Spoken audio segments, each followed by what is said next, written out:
Hello दोस्तों, मैं नयन कुमार आप लोगों का स्वागत करता हूं। आज मध्यकालीन भारत के इतिहास में दिल्ली सल्तनत के बारे में पढ़ेंगे। दोस्तों आज हम गुलाम वंश के बारे में पढ़ते हैं। गुलाम वंश दोस्तों 1206 से लेकर के 1290 तक गुलाम वंश चलता है और इनके जो गुलाम वंश के जो संस्थापक होते हैं वह कुतुबुद्दीन ऐबक होते हैं। और गुलाम वंश को दास वंश के नाम से भी जाना जाता है। ठीक है, गुलाम वंश को दास वंश के नाम से भी जाना जाता है क्योंकि गौरी का गुलाम कुतुबुद्दीन ऐबक था और कुतुबुद्दीन ऐबक का गुलाम इल्तुतमिश था और इल्तुतमिश का गुलाम बलवान था, तो इसे दास वंश के नाम से भी जाना जाता है।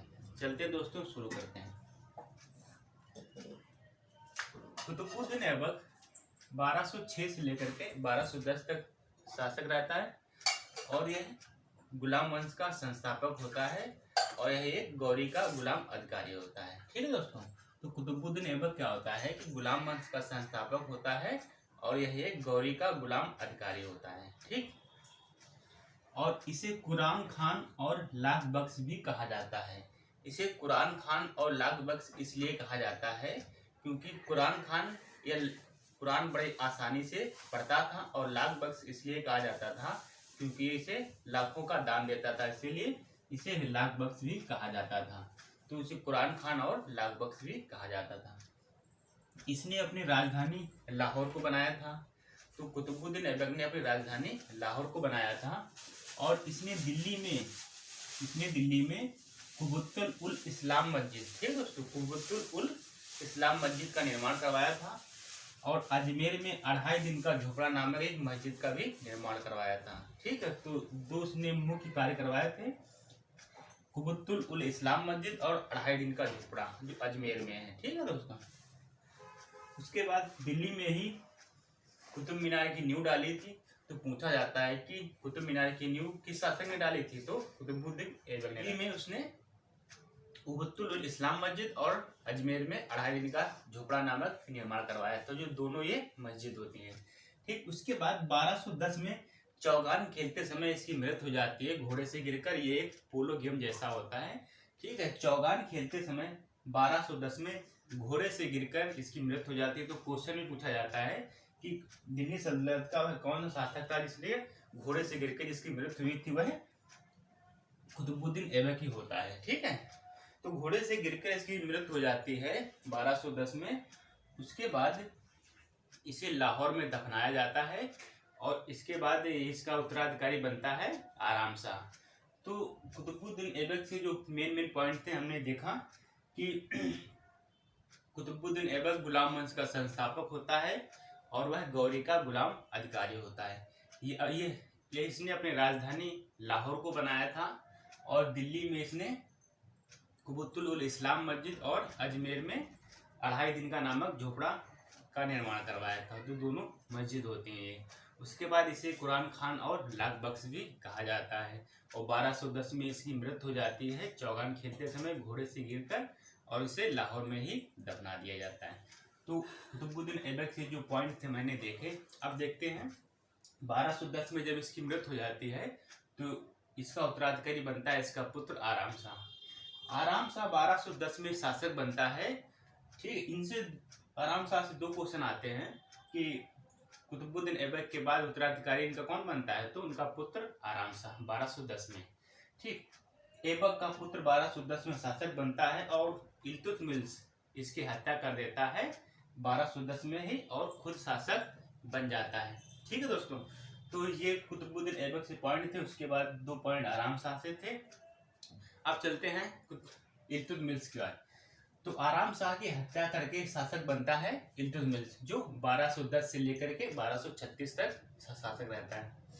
तो इल्तुतमिश ऐबक का दामाद भी होता है और गुलाम अधिकारी भी होता है। ठीक है, तो ऐबक का इल्तुतमिश गुलाम अधिकारी भी होता है और एक दामाद भी होता है। उसके बाद आते हैं, इसने खलीफा से खिलवत नामक एक उपाधि धारण की थी। ठीक है, इसने खलीफा से खिलवत नामक, कौन सी दोस्तों, खिलवत नामक एक उपाधि धारण की थी और इसने राजधानी दिल्ली को बनाया था। ठीक, इसने राजधानी दिल्ली को बनाया था। हमने अभी देखा था कि कुतुबुद्दीन ऐबक ने राजधानी को लाहौर बनाया था, वह लाहौर से शासन करता था और इल्तुतमिश बाद में जब शासक बनता है तो इसने राजधानी दिल्ली को बनाया। तो कहा जाता है कि गुलाम वंश का अगर बात करते हैं संस्थापक की बात तो है कुतुबुद्दीन ऐबक होता है, और अगर वास्तविक संस्थापक की बात करते हैं तो इल्तुतमिश होता है। तो क्वेश्चन बनता है दोस्तों यहाँ से कि दिल्ली सल्तनत का वास्तविक संस्थापक किसे कहा जाता है, तो इल्तुतमिश को कहा जाता है। ठीक है, उसके बाद क्या होता है दोस्तों, जब ये गद्दी पर बैठता है, बैठने से पहले बदाऊं का इक्तेदार था। क्या दोस्तों, बदाऊं का इक्तेदार था। इक्तेदार से तात्पर्य दोस्तों गवर्नर होता है। ठीक है, तो सत्ता अर्थात गद्दी पर बैठने से पहले ये बदाऊं का इक्तेदार था। और अब बात करते हैं दोस्तों कि कुतुब मीनार का निर्माण इल्तुतमिश ने करवाया था, पर कुतुब मीनार की नींव किसने डाली थी, तो कुतुबुद्दीन ऐबक ने डाली थी। ठीक है, कुतुबुद्दीन ऐबक ने नींव डाली थी कुतुब मीनार की, और बनवाया किसने था, तो इल्तुतमिश ने इसका निर्माण करवाया था कुतुब मीनार। यहाँ से एक चीज और समझ लेते हैं, कुतुब मीनार जो बनाई जा रही थी वह कुतुबुद्दीन ऐबक के नाम पे नहीं बनाई जा रही थी, कुतुबुद्दीन बख्तियार काकी के नाम पर बनाई जा रही थी। क्या, कुतुब मीनार का निर्माण हो रहा था। उसके बाद इसने चालीसा का गठन किया।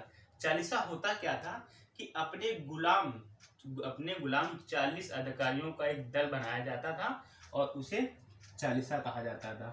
तो इल्तुतमिश ने अपने 40 गुलाम अधिकारियों का एक दल बनाया जिसे चालीसा कहा जाता है। इसे तुर्क के चहलगानी के नाम से भी जाना जाता है।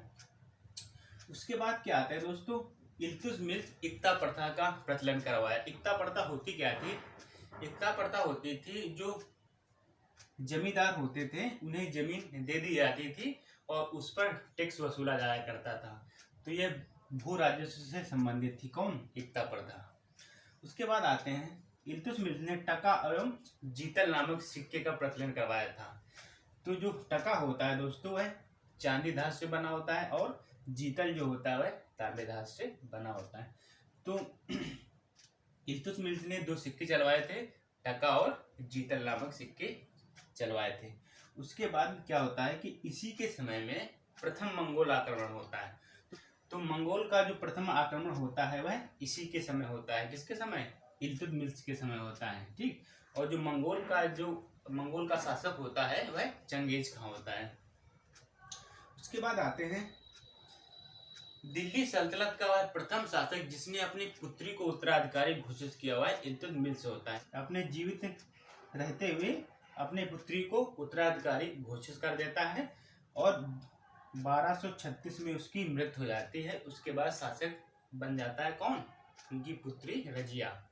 तो हमने जो इल्तुतमिश से क्वेश्चन थे मेन पॉइंट को देखा कि वह ऐबक का दामाद और गुलाम अधिकारी था और यह इसे खिलवत नामक एक उपाधि मिली थी और यह इसे राजधानी लाहौर बनाया था और यह गद्दी पर बैठने से पहले बदाऊं का इक्तेदार था और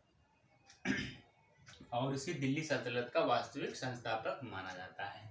और बात करें तो इसके कुतुब मीनार का निर्माण करवाया था और इसने चालीसा और इक्ता प्रथा का प्रचलन करवाया था और चालीसा का गठन किया था। उसके बाद देखिए तो इसने टंका एवं जीतल नामक सिक्के का भी प्रचलन करवाया था और प्रथम मंगोल आक्रमण इसी के समय होते हैं। ठीक, इसके समय इल्तुतमिश के समय प्रथम मंगोल आक्रमण होते हैं और मंगोल का जो शासक होता है वह चंगेज खां होता है। इसके बाद अपनी पुत्री को उत्तराधिकारी घोषित कर देता है और इसी के समय में बलवन को इल्तुतमिश ही बाजार से खरीद करके लाता है और चालीसा का सदस्य बनाता है।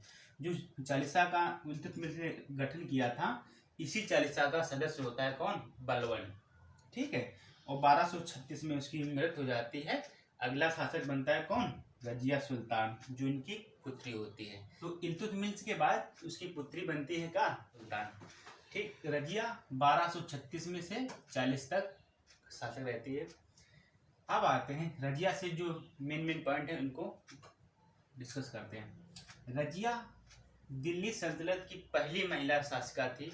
दिल्ली सल्तनत की पहली महिला जो शासिका थी वह रजिया सुल्तान थी। ठीक, दिल्ली सल्तनत की पहली महिला सुल्तान कौन थी, रजिया थी, जो 1236 में सुल्तान बनती है। इसमें क्या होता है, जब ये सुल्तान बनती है दोस्तों, अपने पिता मृत्यु के बाद जब शासिका बनती है तो इसमें जो अमीर लोग होते हैं रजिया का विरोध करते हैं कि कहते हैं कि अब मुझे एक महिला के नियंत्रण में काम करना पड़ेगा। और उसके बाद क्या होता है कि सरहिंद के एक राजा होता है सरहिंद का, जो उसका नाम होता है अल्तुनिया। अल्तुनिया इस पर आक्रमण कर देता है, किस पर? रजिया पर। और जब आक्रमण कर देता है और रजिया और अल्तुनिया के आक्रमण करता है अल्तुनिया रजिया पर, तो इसमें होता क्या है कि जब रजिया हारने वाली होती है तो रजिया अल्तुनिया से विवाह कर लेती है। रजिया अल्तुनिया से विवाह कर लेती है जब हारने वाली होती है। उसके बाद क्या होता है कि एक विद्रोह को दबाने के लिए कैथल, हरियाणा के पास एक कैथल जगह है नामक, वहीं पर एक विद्रोह को दबाने के लिए ये दोनों जाते हैं। कौन? अल्तुनिया और रजिया। वहीं पर इनकी 1240 में मृत्यु हो जाती है। तो ज़्यादा क्वेश्चन रजिया से नहीं पूछे जाते हैं, ठीक, 1-2 पॉइंट पूछे जाते हैं। उसके बाद क्या होता है कि रजिया का एक याकूत नामक एक सेनापति होता है, ठीक। याकूत रजिया होती है, वह पहली महिला ऐसी होती है दोस्तों कि बिना पर्दा के वह राज दरबार में जाया करती थी पुरुषों के भेष में, ठीक। उसके बाद क्या होता है दोस्तों, रजिया ने अपने पिता के नाम पर दिल्ली में एक मस्जिद का निर्माण करवाया था।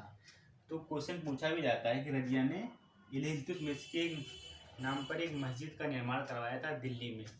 तो जो मेन पॉइंट थे हमने पढ़ लिए। रजिया दिल्ली सल्तनत की पहली महिला सुल्तान थी, ठीक। उसके बाद सरहिंद के शासक अल्तुनिया आक्रमण करता रजिया पर, और रजिया जब हारने वाली होती है तो अल्तुनिया से विवाह कर लेती है, और दोनों हरियाणा के पास कैथल नामक एक जगह है, वहीं पर एक विद्रोह को दबाने के लिए जाते हैं। तो 1240 में उनकी मृत्यु हो जाती है। और याकूत नामक एक सेनापति होता है रजिया का। तो ज़्यादा क्वेश्चन रजिया से नहीं पूछे जाते। शाह, तो हमने देखा दोस्तों कुतुबुद्दीन ऐबक से देखा कि गुलाम वंश का संस्थापक होता है, इसे कुरान खान और लाख बख्श भी कहा जाता है। और हमने देखा था कि कुतुब मीनार की नींव किसने डाली थी, तो वह कुतुबुद्दीन ऐबक ने डाली हुई थी। उसके बाद हमने देखा आराम शाह शासक बनता है। आराम शाह की मृत्यु करने के बाद इल्तुतमिश शासक बन जाता है। तो हमने इल्तुतमिश में देखा था दोस्तों इक्ता प्रथा। क्या दोस्तों? इक्ता प्रथा का प्रचलन करवाया था, ठीक। और इसने चालीसा का भी गठन करवाया था इल्तुतमिश ने। और फिर हमने इल्तुतमिश में देखा हुआ था कि कुतुब मीनार का निर्माण भी करवाया था। उसके बाद रजिया में हमने देखा कि दिल्ली सल्तनत की पहली महिला सुल्तान रजिया थी, ठीक। उसके बाद हमने देखा कि अल्तुनिया से आक्रमण होता है और विवाह कर लेती है, और कैथल नामक स्थान पर विद्रोह होता है, उसे दबाने के लिए जाते हैं दोनों, अल्तुनिया और रजिया। 1240 में दोनों की मृत्यु हो जाती है। और फिर देखा था हमने याकूत नामक एक सेनापति होता है रजिया का। फिर हमने देखा रजिया की मृत्यु के बाद फिर शासक बनता है महमूद शाह, ठीक है दोस्तों। आज के लिए इतना ही। अगले वीडियो में जो शासक छूटे हैं उनके बारे में बताएंगे, ठीक है दोस्तों। अच्छा लगे लाइक शेयर सब्सक्राइब कमेंट जरूर करना। थैंक यू दोस्तों।